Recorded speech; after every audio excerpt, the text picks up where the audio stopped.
of power. Royal palaces are the bricks and mortar embodiment of what it means to be royal. And prestige. To see it is to believe it. It's a veritable feast for the eyes. Packed to the rafters with incredible secrets. From royal courtship to royal births to royal marriages and scandals, the palaces have played host to all of that. In this series, we step beyond the Golden Gates. We all want to see inside the palace walls. You feel as if you were being let into a secret world. Learn how these stunning buildings were constructed. This is a mad, eclectic vision of one man. Windsor was built to do battle. It's best not to get locked in one. You don't know when somebody's going to come and let you out. Unveil their spectacular artworks. The Royal Collection is simply stunning. The story of the tiara is like a spy mystery. We can only imagine how excited the Queen must have been. Delve into their gruesome histories. Frankly, if you're going to cut the head off a king, it's got to be done in a palace. And revisit recent events that have shaped the modern royal family. I could see that his legs were trapped. Camilla was one of the most unpopular women in the country. To see those images of the castle in flames, there was an emotional impact for the nation. This is The Secrets of the Royal Palaces.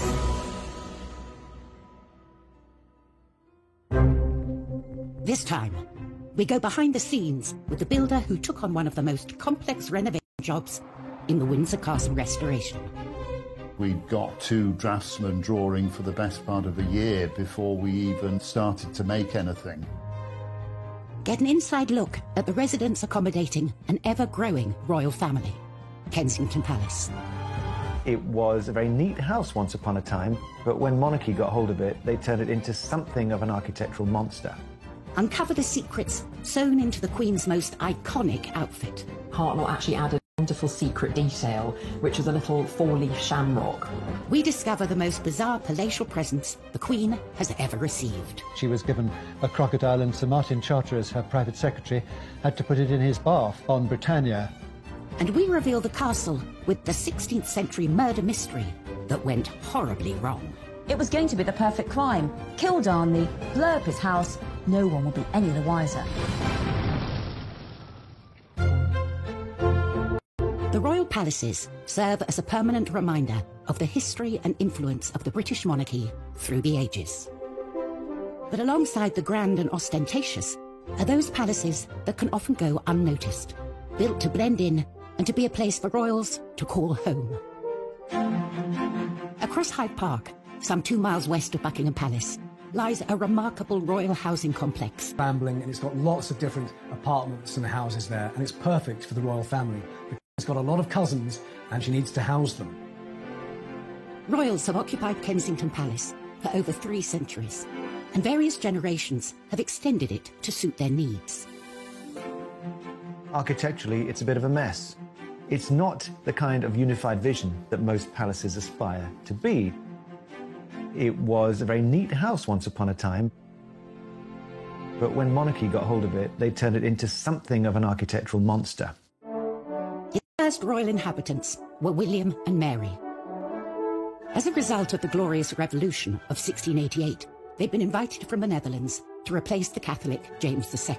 They needed a new palace, but they needed it built quick and cheap. As a new king and queen, they didn't want to start building with great ostentation a project that would take years when their essential job was to control the nation and persuade them of the quality of their governance. Get it up, get it done, and let's get on with the business of running the country. They bought Nottingham House, a small villa in what was then the suburb of Kensington, and hired the most celebrated architect of the day, Sir Christopher Wren, to transform it into a palace. But Wren wasn't known for speed. His masterpiece, St. Paul's Cathedral, was only halfway through its 35-year building programme. William and Mary wanted their palace in 6 months. Mary wanted a palace to be built around that old house by Christmas. And this was a phenomenal task to ask of Christopher Wren and all his collaborators. It was a bit of a bodge job, really. It was about trying to extend and build on what was already there and do so very, very quickly. With such a tight deadline, the builders cut corners. Kensington is notoriously badly built. It's had a whole series of structural props and failures, and Wren's masons just threw it up too quick. 5 months into the project, these shortcuts led to tragedy. A vault collapsed, crushing a carpenter. And to have someone who's dead because of your design and workmanship, it racked Wren. He was found with his head in his hands in St. Paul's Cathedral. Mary then stepped in and said, it's my fault. To have a monarch feel responsible for death because of your building project is quite extraordinary. Rather pitifully, we know she wrote to William and said, it showed me the hand of God plainly in it, and I was truly humbled. But there is a ruthless side to every queen, I think, because they were still in the new build by Christmas. It is an astonishing feat to have created a palace. But also his budget, thanks to a rather unregal building material. It was built in brick, which was sort of unfashionable material at the time. It's quite plain in its architecture. Parts of it just look like a street rather than a palace with, long facades like any London street of the time. It's a bizarre building in many ways. Whilst Kensington Palace is home to young royals like William and Kate and their family, home for the Queen means Windsor. I think probably almost more than anywhere else, it is her home. This is where she's spent a huge amount of her childhood, adolescence, and now it is her haven. But at 11:30 a.m, on the 20th of November 1992, the Queen's lifelong home was thrown into chaos when a small fire started in her private chapel in the northern corner of the castle.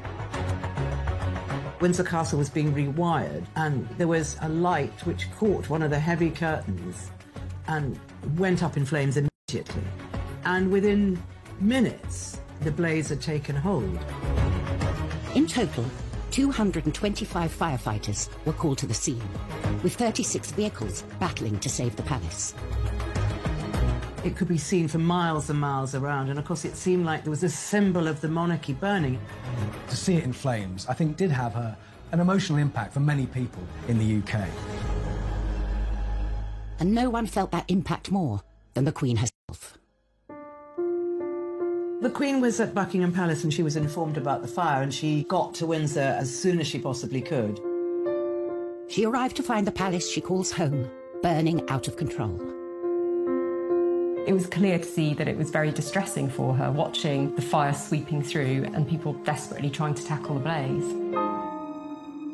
As firefighters battled to bring the fire under control, the royal family leapt into action and helped organise a rescue mission to save the castle's many priceless treasures from the path of the raging flames. They formed a human chain, masterminded by Prince Andrew, who knew every inch of that castle. As a child, he'd explored it, and he knew where all the secret back passages and everything else were.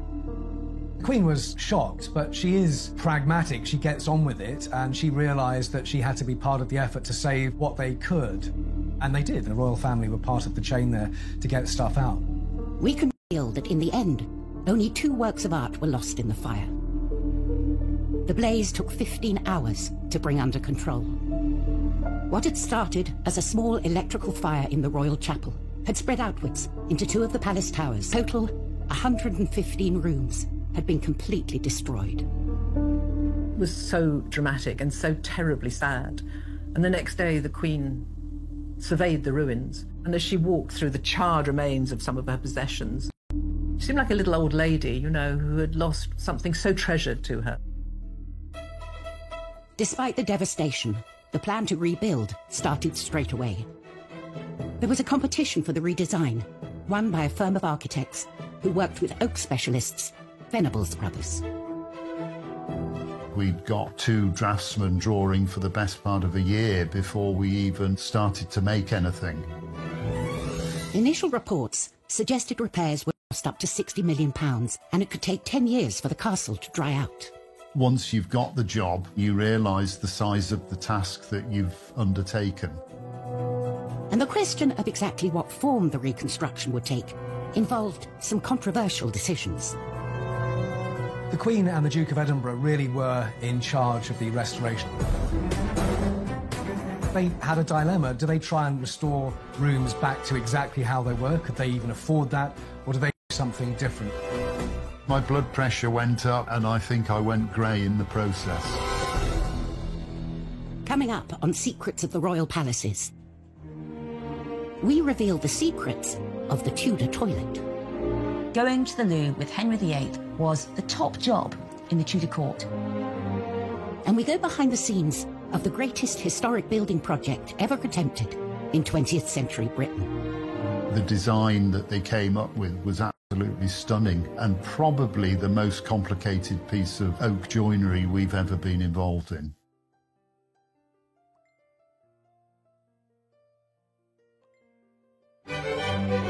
Refurbishing royal palaces is a time-honoured tradition as young royals set up their homes. The Duke and Duchess of Cambridge converted offices in Kensington Palace into their new apartment. Charles and Camilla spruced up Clarence House when they moved in. And Meghan and Harry reportedly spent £2.4 million overhauling Frogmore Cottage. But these renovations pale in comparison to the monumental task that faced the royals at Windsor Castle. In November 1992, a devastating fire ripped through Windsor Castle, destroying more than 100 rooms. From the ashes came a radical plan to rebuild the castle, a plan the royal family would personally take charge of. There was a restoration committee headed by Prince Philip, who was extremely good at organising all these things. Central to the renovation was a It had been completely destroyed. But rather than rebuild it, they came up with a whole new concept: the octagonal lantern lobby. Chuck Venables and his brother were the oak specialists chosen to take on the job. The design that they came up with was absolutely stunning and probably the most complicated piece of oak joinery we've ever been involved in. The shaped ribs were so difficult to draw as they changed shape. We had to form them in plasticine. And there was no getting away from the palace residents. Prince Philip has always been very keen on design, and he's extremely artistic. I'm sure he had plenty to say. I remember the first time I met Prince Philip on site. It was very pleasing to talk to him and see that he understood what we were doing and wanted to make sure that it was put back properly.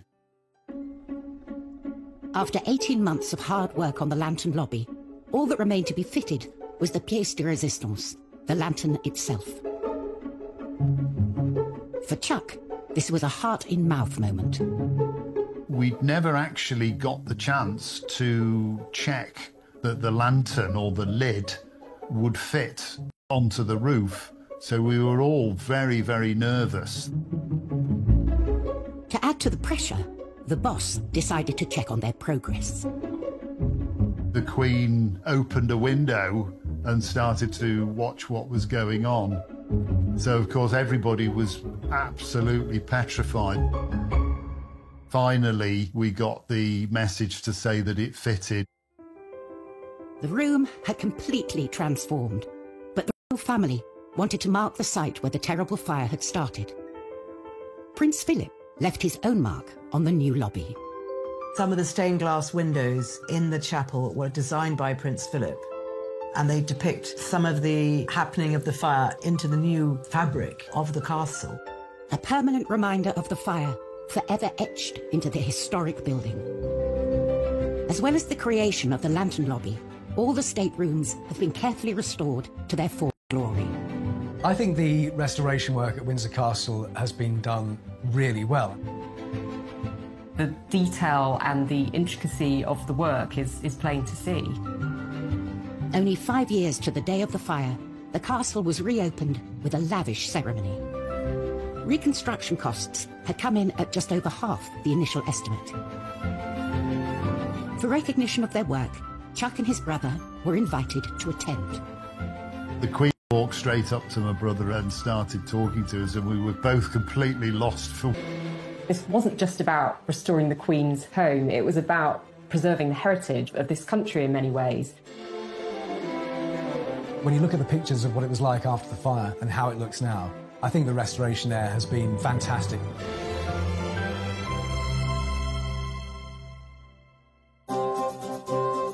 From the glitz and showmanship of a palace stateroom to the rather less glamorous, but no less essential, palace toilet.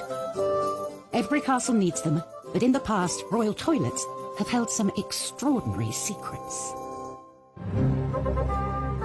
At Buckingham Palace, the Queen and her entourage have access to 78 modern bathrooms. In the time of Henry VIII, what you did in the privy said a lot about you. Henry VIII's court numbered around 1,000 people, from nobles to servants, and they created the most huge Tudor mountain of human waste you can imagine. And that's why so often Henry VIII was always moving palaces. He moved between Whitehall, Richmond, Hampton Court, Windsor Castle, so that one poor palace could have some time to be clean. And also in the summer, he went off to nobles' houses, so they had to sort out all his big, dirty, waste-creating court. And apparently, within a couple of days of the palace being filled by the courtiers, already the walls were black, it was sooty, it was grimy, and there was lots of unwashed bodies. But the worst of all was the human waste. Let's face it, Henry VIII, he liked those giant royal banquets every night, those Tudor meat feasts, and next morning it was one massive rush for the Tudor loo, and it was often called the Great Easement. And there was a real hierarchy of the toilet at Henry VIII's court. For the poor people, they had a group toilet. 14 or so people going to the loo together, and it was a bit like sitting together on a tube train, and all the waste fell into the moat, so it wasn't really very hygienic. The worst job of all was the royal gong scourer, or the royal toilet cleaner, all day long cleaning up toilets. The next one was the aristocracy, the nobles. They used private lavatories. At the top was Henry himself, who had a velvet box that travelled with him. And when Henry used his royal box, he was attended by what was known as the groom of the stool to help him onto the loo, and also any ablutions that might be needed while Henry was using the toilet.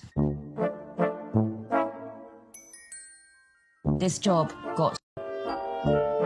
Every man wanted to be the groom of the stool, because you got to talk to the king one-to-one in his intimate moment, and you could tell him what your family wanted in terms of money. So going to the loo with Henry VIII was the top job in the Tudor court. Lucky, lucky you. Henry VIII's vast appetite for food was matched by his appetite for ostentatious palaces, and he wasn't the only one. King George I was out to impress with his extravagant interior design decisions. Kensington Palace was created by Sir Christopher Wren by extending and redesigning Nottingham House. It was done on a budget and in a hurry. From outside, it looks unremarkable, but within its walls lies another world. Once inside, you must think, so this is what it is. This only reveals itself to those privileged enough to come inside. It is a hidden labyrinth of diverse and, on occasion, wonderful rooms. These extraordinary interiors came about during the reign of King George I. Finding Kensington very agreeable, George decided against a dramatic remodelling. Instead, he opted to create the illusion of grandeur through some clever painting. Controversially, he hired painter William Kent, who'd never worked on a royal palace before. I think the choice of William Kent is interesting. He undercuts the painter by several £100s, and he's an outsider. He's a sign painter from Yorkshire. George's gamble on Kent paid off. For the last 300 years, visitors to the palace have been immediately immersed in the colourful world of the Georgian court. Kent, by 1724, had turned Wren's boring old wooden panelled staircase into a trompe-l'oeil, a trick of the eye feat of mural painting, in which you have a great arcade with all of the characters of court in their extraordinary dress. There are over 40 from the court, and one of them is Kent himself. He shows himself with his mistress. The lively scene also includes some of the lowlier members of the court. Mehmet and Mustafa were Turkish prisoners of war who became trusted servants to George I. Mehmet was the only person who was to look after his piles. That's a particular badge of honour. And you'll also spot Peter the Wild Boy, a child who was found wild foraging in the woods in George I's native Hanover. It's always been a bit of a game. Who were these players on the walls? And you can, of course, go and see them today and try and work it out for yourself. George now had rooms fit for a king, but Kensington Palace presented another problem. There was no room to... She was a rather stick-like character and was known as the Maypole. The Maypole had to have new accommodation, so the masons arrived, the brickmakers, and up was thrown a new courtyard for her accommodation. With her self-contained apartment complete, the king would visit the Maypole, regular as clockwork, between 5 p.m. and 8 p.m. every day. In many ways, I suppose George I might be said to be a king who had his cake and wanted to eat it. So the layout, I guess, reflects this rather self-indulgent character of George. The creation of this courtyard is just another element thrown up in Kensington in a long series of revisions and afterthoughts and immediate needs. It was a labyrinth. Later generations have made good use of George's additions to Kensington Palace. In 1981, Charles and Diana moved into the same building that had been home to the Maypole. After Diana's death, the apartments were converted into office space and staff quarters, and haven't had a royal resident since. Coming up in Secrets of the Royal Palaces, we reveal the strange practices that went on in the Kensington Palace orangery. Queen Anne ended up using it as the place where she performed the age-old practice of touching for the Queen's evil. And we reveal the mysteries behind the Holyrood Palace murder. It gets a bit Cluedo, really, because beside Darnley was a chair, a rope, a knife, and 2 dressing gowns. What was that for?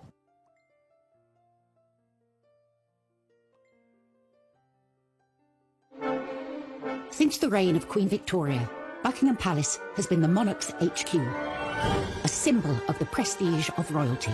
But that celebrated reputation was brought into question when one particular monarch moved in. Victoria's promiscuous son Bertie is known to have accommodated dozens of mistresses during his time at Buckingham Palace. So, Edward VII, he was Mr. Mistress. Let's put it that way. There was mistress after mistress. He was known as Edward the Caresser because there were so many of them. And in Europe, well, that's when Bertie indulged himself with courtesans and the best ladies of the night. There is in Paris a special chair he used. It's the weirdest looking thing you can imagine. You sort of look at it thinking, how on earth did he use that? It was because, by this point, he was hugely fat. So he basically used this chair for him to sit on, and at least one lady beside him, probably 2, they had to do all the work, and he just sat there. The Playboy Prince of Wales became king in 1901 and took up his position at the ground. Bertie came to the throne, he'd stop it with all the girls and finally focus on his long-suffering wife, Queen Alexandra. But that wasn't the case. He just carried on with the mistresses. And one he particularly wouldn't let go of was Mrs. Alice Keppel. And what a coincidence, because she is actually the great-grandmother of Camilla, Duchess of Cornwall. Well, certainly Alice Keppel was a very successful mistress to Edward VII. He was always devoted to her, even though there were other ladies around. And the king had a very short reign because he was pretty old and pretty ill when he came to the throne. And when he was finally dying, Alice was brought to his deathbed. I mean, unimaginable. Apparently the Queen allowed this. The deathbed at Buckingham Palace should be so dignified, so solemn. And Alice gets hysterical, shouting, "What's going to become of me? Me!" and gets hustled away because of all the hysteria. I think the biggest rebellion Edward VII could ever make against Victoria and her vision of the moral monarchy was to have his mistress at his deathbed in Buckingham Palace. Buckingham Palace, like many others, belongs to the Crown, passed on from one monarch to the next. With so many palaces to their name, it's up to the monarch to decide who lives in them. There's one palace that's proved incredibly popular with the family and houses more royals within its walls than any other. Kensington Palace. For over 300 years, it's been something of a royal housing estate. Kensington Palace is one of the most populated palaces and also one of the most popular palaces with the royals.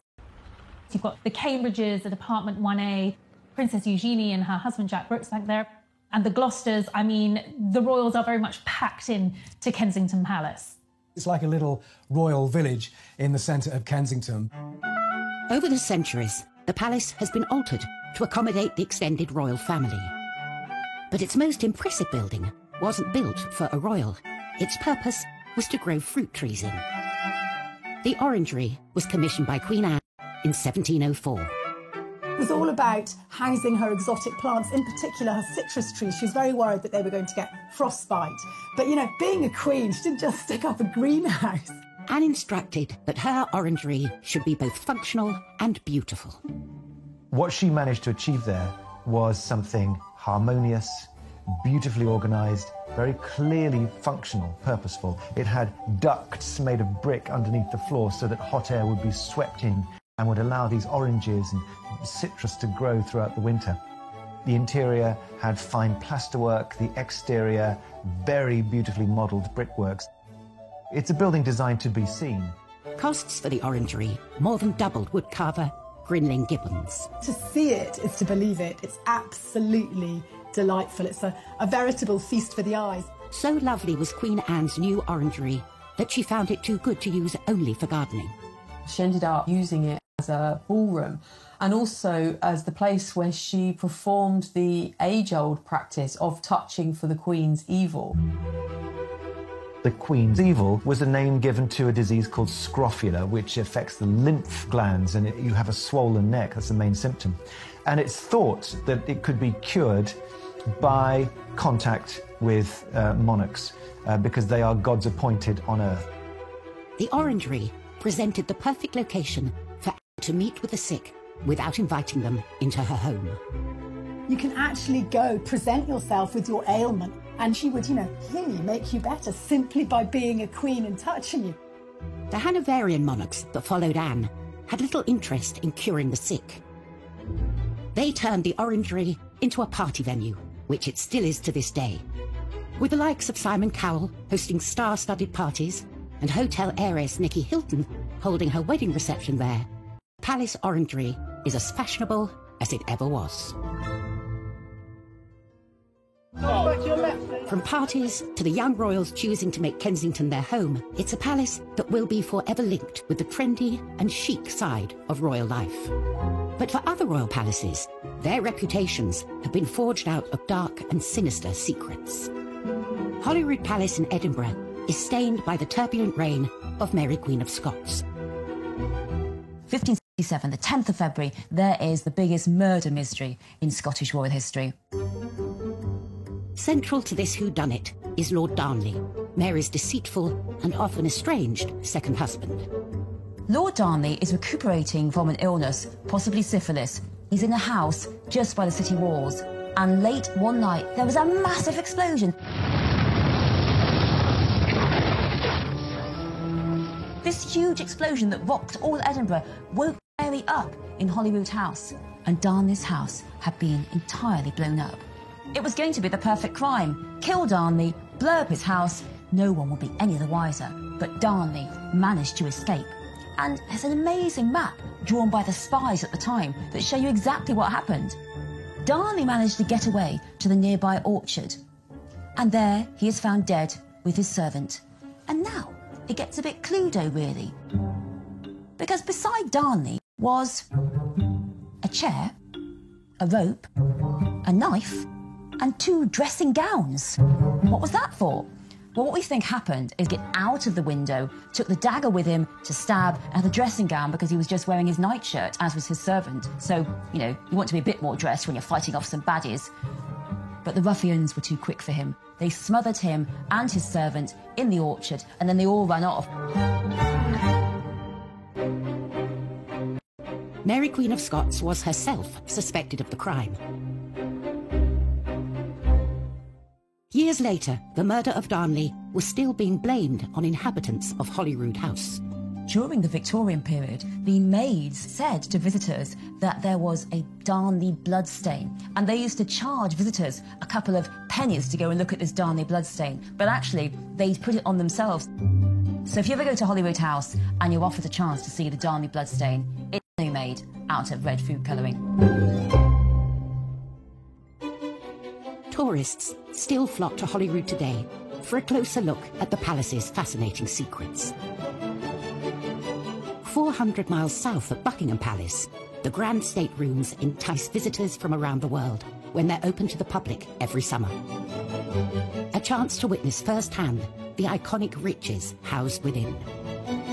Clothing is such an important part of the major events in our lives, and when it's done well, it communicates everything that is really important at that precise moment to the wearer and to the occasion. The 2nd of June, 1953, Elizabeth II's coronation.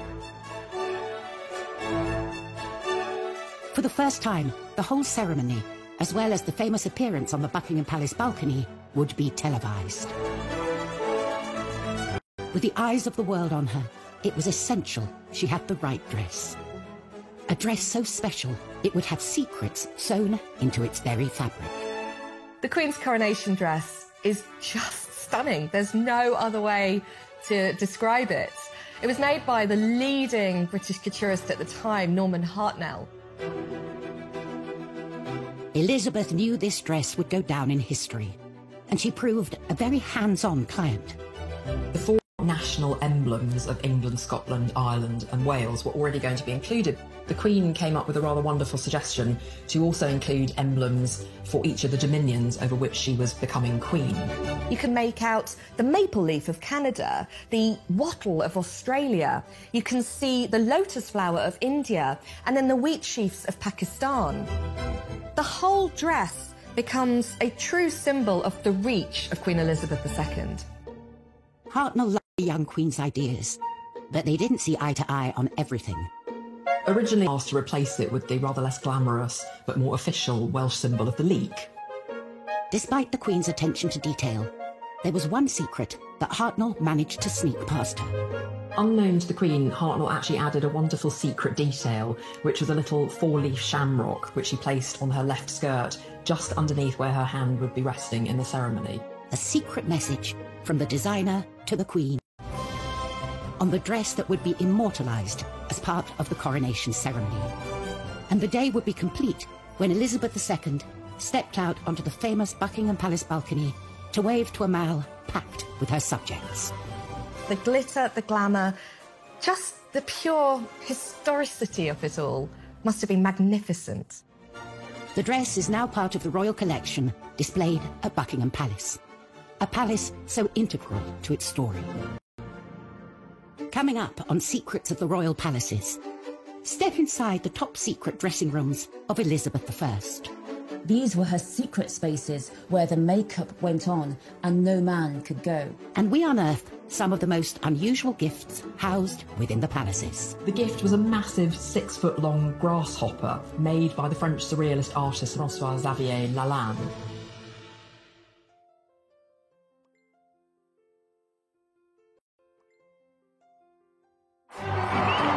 Throughout history, royal palaces have been the site of official ceremonies and royal duties. But when the crowds depart and the cameras turn off, it's a different story. They become spaces where the monarch can put their feet up and truly be themselves. Space one particular queen would have been very grateful for. Elizabeth I, she's one of our most recognisable English monarchs. Bright red hair, this white skin, extravagantly dressed, all the jewels. She wasn't vain. The Queen did all this excessive amount because she had to.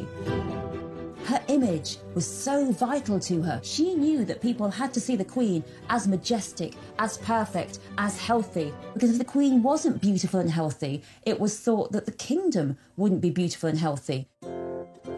Protecting and preserving the regal image of the Queen became a top-secret operation. Her palaces on the Thames, Windsor, Hampton Court, Richmond, Whitehall, whichever palace the Queen was holding court at, she had a suite of rooms called the Privy Lodgings, each more secluded from the court than the last. These were her secret spaces where the dress, where the makeup went on, and no man could go. Only her private ladies went with her, and they helped her with her makeup. The secret of what lay behind Elizabeth I's incredible image was one not to be revealed. What she used to use to whiten the skin as a kind of face mask came from what's known as Venetian ceruse, made of lead and vinegar. And on top of this, she wore a rouge, which was lead carbonate and lead hydroxide. And then she had these lipsticks made from ground alabaster. So she was ingesting all this toxic material through the skin. And we know now that these caused all kinds of side effects, digestive effects, insomnia, headaches and respiratory problems. She died aged 69. I do wonder whether some of it hastened her death and made it more painful.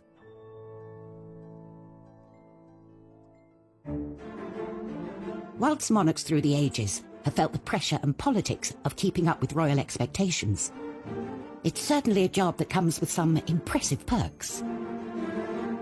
Gifts are part and parcel of being a royal. Cellars and storerooms at Buckingham Palace and Windsor are full of trinkets and oddities given to the Queen and her family over the years.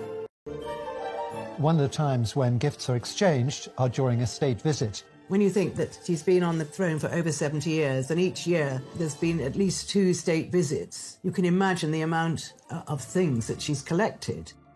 A treasure trove of wonderful and sometimes weird gifts. Over the years, the Queen has received some really bizarre gifts, from 500 tins of pineapple to horse semen, which was probably quite ideal for someone who is interested in breeding horses. She's also been given a whole host of exotic animals. One occasion she was given a crocodile, and Sir Martin Charteris, her private secretary, had to put it in his bath on Britannia. In 1972, the President of Cameroon even sent the Queen an elephant called Jumbo, which was put on a plane and flown over to Britain. One thing you don't want to do is give her something she's already got. One man didn't have to worry about that. The President of France, Georges Pompidou, hosted the Queen and Prince Philip in a state visit. In 1972, Pompidou was spearheading a project to open a new museum of modern art, so naturally he wanted to give Prince Philip a suitably modern gift. And what says modern more than a gigantic insect? Behold, the grasshopper. Made by the French surrealist artist François-Xavier Lalanne, it's made of brass and iron and porcelain. Only 2 of them were ever created, and the other version was sold at auction in 2018 for $1.6 million. It's not only a work of art. This bizarre animal has a practical purpose. It is indeed a fully functioning air-conditioned bar, and the insect's wings actually open out to become a drinks table. It's an incredibly fun period piece from the 70s, when having your own portable bar would have been the absolute height of cool. Today, the castle. Prince Philip was absolutely thrilled with it, and he wanted to put it in the drawing room, and he asked the superintendent whether he thought that was a good idea. And I remember the superintendent telling me, he said, well, sir, perhaps by the swimming pool, might that not be more appropriate? The bold gift idea was clearly a huge hit. Anyone for a grasshopper cocktail? Next time, we go inside Holyrood to reveal the true story of Mary, Queen of Scots. The plays, the films that have been made about her extraordinary life, it's personified in that Northwest Tower. We uncover a royal fake that could be worth a fortune. What if the Queen's copy was actually worth £50 million? And a case of history repeating itself at Buckingham Palace. It was around 30 years before that Harry was seen on the balcony doing exactly the same thing to his cousin, Princess Beatrice.